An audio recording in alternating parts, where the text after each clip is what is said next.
नमस्कार दोस्तों, हमारा टॉपिक चल रहा था टेंस। देखिए टेंस डेफिनेशन हमने कल आपके लिए बताई थी कि जिस क्रिया शब्द से समय का बोध होता है टेंस कहलाता है। और टेंस जो होता है क्रिया शब्द से समय का बोध होता है, यानी कि टाइम इनटू वर्ब बराबर क्या था टेंस। टाइम आपके तीन प्रकार के थे, प्रेजेंट, पास्ट और फ्यूचर। और क्रियाएं हमने जो वर्ब वहां पे पढ़ी थी वो हमने चार काइंड में पढ़ी थी, इंडेफिनिट, कंटीन्यूअस, परफेक्ट और परफेक्ट कंटीन्यूअस। और 3x4 जब हमने किया तो उससे हमने 12 टेंस का निर्माण किया था। आज हमारा पहला टेंस शुरू कर रहे हैं हम, present indefinite tense. Present indefinite tense. देखिए किसी भी टेंस को सीखने से पहले तीन चीजें उसकी हम पे आना आवश्यक है कि किसी भी टेंस की पहचान क्या होती है। कोई भी हिंदी का वाक्य आपके सामने दे रखा है तो कैसे पहचान करें कि इसमें कौन सा टेंस है। दूसरी, उस टेंस जब आप पहचान कर लोगे टेंस के तो उसके बाद आपको हेल्पिंग वर्ब का ज्ञान होना आवश्यक है। और थर्ड है मेन वर्ब का ज्ञान आपको होना आवश्यक है। तो देखिए प्रेजेंट इंडेफिनिट टेंस की बात करते हैं। पहचान, यदि किसी भी वाक्य के अंत में ता है, ती है, ते है, ताहू दे रखा हो, कोई भी हिंदी का वाक्य यदि उसके अंत में ता है, ती है, ते है दे रखा हो तो आप समझ जाएं कि आपका टेंस प्रेजेंट इंडेफिनिट टेंस है। जैसे ही आपके दिमाग में आ जाए कि प्रेजेंट इंडेफिनिट टेंस है तो प्रेजेंट इंडेफिनिट टेंस की हेल्पिंग वर्ब्स होती हैं डू और डज। यानी कि प्रेजेंट इंडेफिनिट टेंस की पहचान, कोई भी हिंदी के वाक्य में ता है, ती है, ते है दे रखा हो, ताहू दे रखा हो, आप समझ जाए प्रेजेंट इंडेफिनिट टेंस है। और प्रेजेंट इंडेफिनिट टेंस की जो हेल्पिंग वर्ब्स होती हैं वो होती हैं डू और डज। अब कहां आपको डू का प्रयोग करना है, कहां आपको डज का प्रयोग करना है। देखिए सिंगुलर सब्जेक्ट यानी एक वचन करता है। यदि आपके सेंटेंस में सिंगुलर सब्जेक्ट दे रखा हो, और सिंगुलर सब्जेक्ट होते हैं ही, सी, इट, नेम, यानी कि जो सब्जेक्ट है ही, सी, इट, नेम, ये कैसे हैं, सिंगुलर है और ये अपने साथ सिंगुलर वर्ब ही लेते हैं। यानी कि यदि सिंगुलर सब्जेक्ट दे रखा है तो आपको हेल्पिंग वर्ब के रूप में डज का प्रयोग करना है, यानी डज का प्रयोग सिंगुलर सब्जेक्ट के साथ करेंगे। और प्लूरल सब्जेक्ट यानी कि यू, दे, वी, आई, यानी कि अगर यू, दे, वी, आई दे रखे हैं ये प्लूरल सब्जेक्ट्स होते हैं और इनके साथ आपको हेल्पिंग वर्ब लगानी हो तो आप किसका प्रयोग करेंगे, डू का प्रयोग करेंगे। तो अब आप ये समझ गए होंगे कि डज का प्रयोग सिंगुलर सब्जेक्ट के साथ करेंगे और डू का प्रयोग प्लूरल सब्जेक्ट के साथ करेंगे।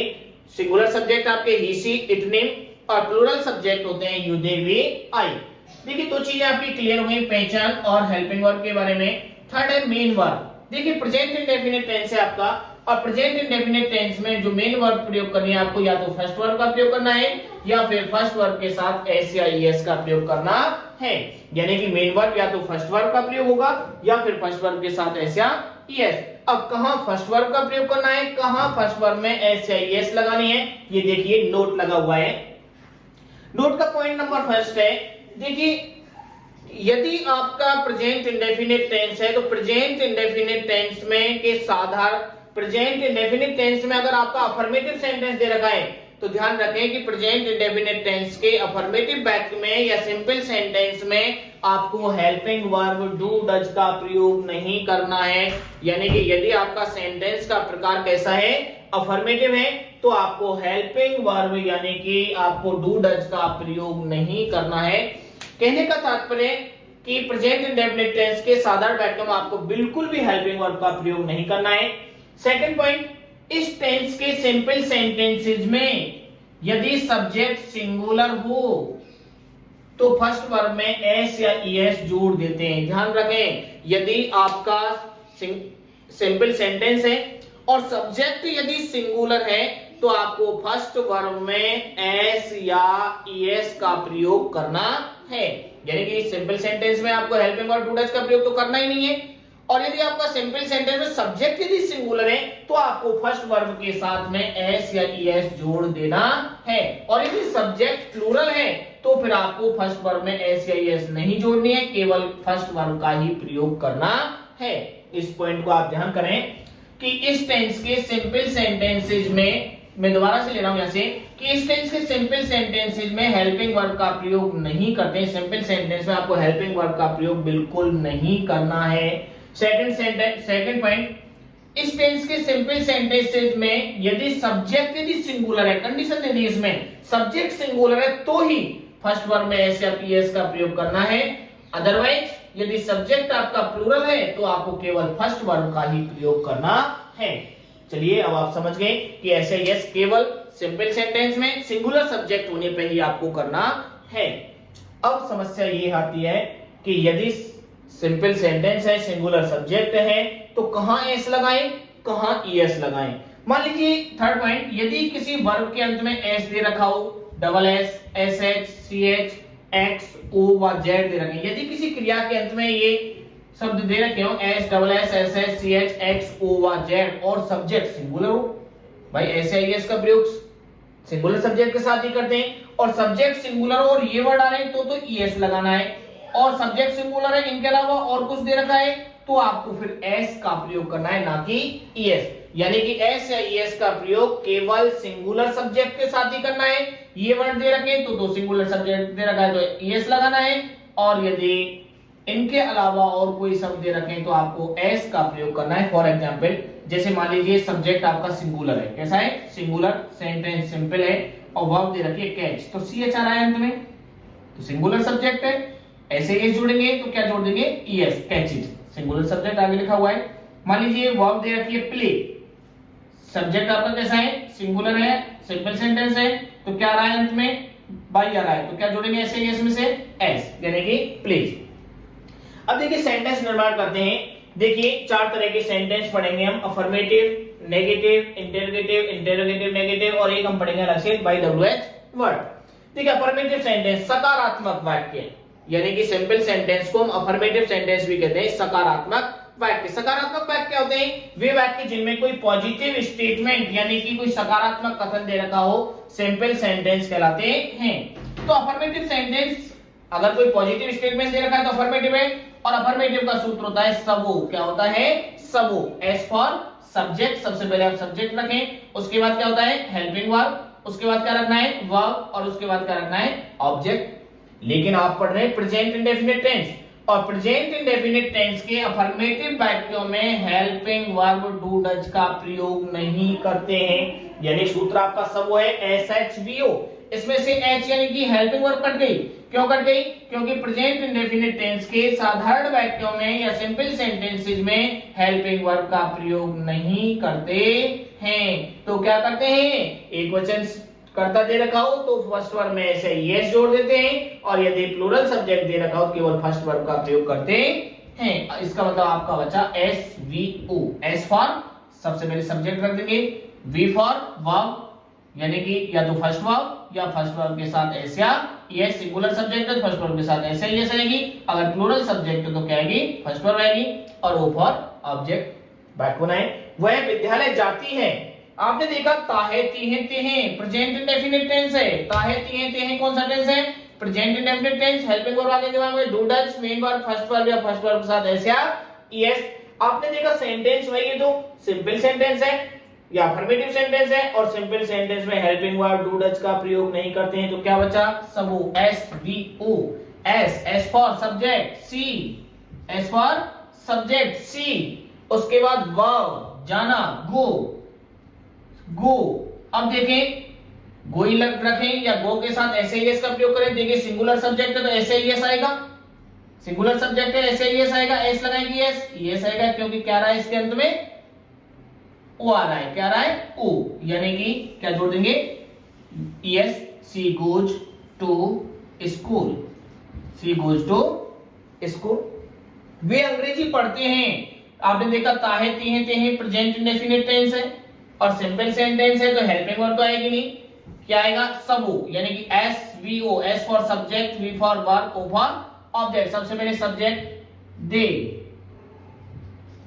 वर्ब रखें एस वी, वर्ब पढ़ना, रीड, एस लगाएं या ईएस, भाई ना तो एस लगेगा ना ईएस लगेगा क्योंकि सब्जेक्ट कैसा है प्लूरल है। प्लूरल सब्जेक्ट होने पे आपको ऐसा ईएस का प्रयोग नहीं करना है। They read English, they read English. तो ये बन गया आपका अफर्मेटिव सेंटेंस। नेक्स्ट देखते हैं नेगेटिव सेंटेंस। सन वो, S for subject, H for helping verb do या डज, सब्जेक्ट सिंगुलर है तो डज और सब्जेक्ट प्लूरल है तो डू। उसके बाद M for not, V for first verb लगानी है आपको, यहाँ पर वैसे ये से कोई झंझट नहीं, और ओ फॉर ऑब्जेक्ट। मैं दूध नहीं पीता हूं और वह अपना गृह कार्य नहीं करती है। सबसे पहले देखें ता है, ताहू, ती है, ताहे ती है, प्रेजेंट इंडेफिनिट टेंस। सेंटेंस का प्रकार देखा, दोनों में नहीं दे रखा है, यानी कि नेगेटिव, यानी कि प्रेजेंट इंडेफिनिट टेंस का नेगेटिव सेंटेंस है, और नेगेटिव सेंटेंस का सूत्र होता है सनवो। क्या होता है सनवो, यानी कि S for subject, H for helping verb, N for not, V for verb, O for object। सबसे पहले सब्जेक्ट I, उसके बाद H for helping verb रखें, do या does में से I के साथ क्या आएगी, do, I do। उसके बाद N for not, I do not। उसके बाद V for verb, पीना, I do not drink। ऐसे यस कोई मतलब ही नहीं है, I do not drink milk। वह अपना गृह कार्य नहीं करती है, सबसे पहले सी, उसके बाद हेल्पिंग वर्ब, डू या डज में से सिंगुलर है, डज। उसके बाद नॉट, वर्ब क्या है, पीना, सी डज नॉट, करना, do, she does not do. अपना गृह कार्य, ऑब्जेक्ट से पहले अपना दे रखा है, यदि ऑब्जेक्ट से पहले अपना दे रखा हो तो आप सब्जेक्ट के पास जाएं और सब्जेक्ट के पास जाकर के सब्जेक्ट का पजेसिव एडजेक्टिव यानी प्रोनाउन में तीसरा जो केस होता है वो लगा दें, she her her, she her her homework, she does not do her homework. Next sentence देखिए, इंटेरोगेटिव सेंटेंस। इंटेरोगेटिव सेंटेंस आप जानते हैं कि दो प्रकार के होते हैं, एक तो हेल्पिंग वर्ड से शुरू होने वाले और एक WH वर्ड से शुरू होने वाले। देखिए इंटेरोगेटिव सेंटेंस ये बाई एचवी है हमारा, और हेल्पिंग वर्ड से कोई भी सेंटेंस जब शुरू होगा उसका सूत्र लगेगा आपका हसवू, H for helping word, do या डज, सब्जेक्ट के आंसर आएगी। उसके बाद S फॉर सब्जेक्ट, इस सब्जेक्ट के आधार पर या तो डू लगानी है आपको या डज लगानी है। यदि ये सब्जेक्ट सिंगुलर है तो डज और सब्जेक्ट प्लूरल है तो डू। उसके बाद V फॉर वर्ब यानी फर्स्ट फॉर्म में प्रेजेंट इंडेफिनिट में, O फॉर ऑब्जेक्ट, सीज जो भी हो। क्या सूर्य पूर्व में उदय होता है? अब आप ये पता लगाएं कि ये हेल्पिंग वर्ड वाला सेंटेंस है या फिर WH वर्ड वाला सेंटेंस है। अब जैसे ही देखिए मैं आपसे क्वेश्चन कर रहा हूं, क्या सूर्य पूर्व में उदय होता है? आप आंसर दोगे यस या नो, यानी यस या नो में आंसर आ रहा है, इसका मतलब ये बाई एचवी है यानी हेल्पिंग वर्ड से शुरू होगा। तो हेल्पिंग वर्ड का सूत्र होता है हसबू। सबसे पहले हेल्पिंग वर्ड, सब्जेक्ट के अनुसार, सब्जेक्ट क्या है? सूर्य, तो सब्जेक्ट के अनुसार सिंगुलर है तो हेल्पिंग वर्ड क्या जाएगी? डज, क्या जाएगी? डज। सब्जेक्ट सूर्य, दासन, अद्वितीय, यूनिवर्सल जो थिंग्स होती हैं उनसे पहले आर्टिकल दा का प्रयोग करते हैं, डज द सन। उसके बाद B for bar, rise, does the sun rise, बचा क्या? पूर्व में, does the sun rise in the east और क्वेश्चन मार्क।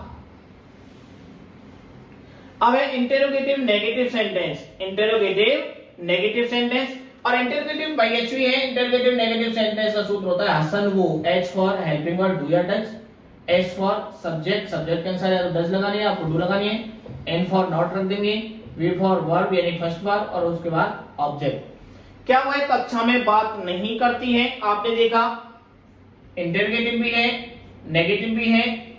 क्या वह कक्षा में बात नहीं करती है? देखिए WH वर्ड शुरू करें या हेल्पिंग वर्ड, आप कहेंगे या तो कहेंगे यस या नो। इसका मतलब हेल्पिंग वर्ड से शुरू होगा, हेल्पिंग वर्ड से शुरू होगा, इंटेरोगेटिव भी है, नेगेटिव भी है, हसन वो सूत्र लगाएंगे।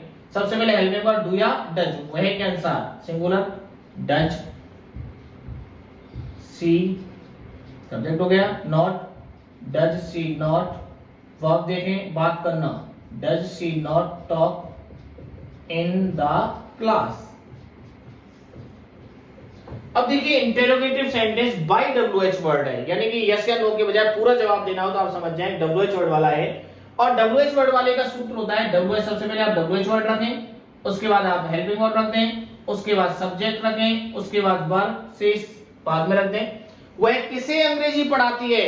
अब आप यस या नो में उत्तर नहीं दोगे, आप कहेंगे रोहित को, राधिका को, मोहन को, मुझे या उसे। तो इसका मतलब WH वर्ड से आपका शुरू होगा और WH वर्ड हिंदी क्लास में क्या है? whom। प्रश्न का बोध कौन सा वर्ड करा रहा है यहाँ पे? किसे, whom। उसके बाद HV रखें, उसके बाद HV रखें, HV किसके अनुसार आएगी? सब्जेक्ट के अनुसार। सब्जेक्ट क्या है यहाँ पे? वह, क्या है? वह, वह के अनुसार whom, does, see। देखिए WH वर्ड रख दिया, HV रख दी, सब्जेक्ट रख दिया, verb, whom does she teach और बचा क्या हमारा? English, whom does she teach English और क्वेश्चन मार्क। आप मंदिर कब जाते हैं? यस नो में आंसर नहीं आ रहा है, पूरा आंसर देना पड़ रहा है, इसका मतलब WH वर्ड। और हिंदी के बैक में प्रश्न का बोध कौन सा वर्ड करा रहा है? when। WH वर्ड रख दिया, उसके बाद HV। देखिए सब्जेक्ट के आंसर लगाएंगे, यू है सब्जेक्ट, डू या डज, डू। उसके बाद सब्जेक्ट व्हेन डू यू, देखिए verb go to temple, when do you go to temple, और क्वेश्चन मार्क। थैंक यू दोस्तों, मैं आशा करता हूं कि आप प्रेजेंट इंडेफिनिट टेंस अच्छी तरह से समझ गए होंगे। यदि आपको हमारा वीडियो पसंद आए, लाइक करें, कमेंट करें और हमें सब्सक्राइब करें। थैंक्स।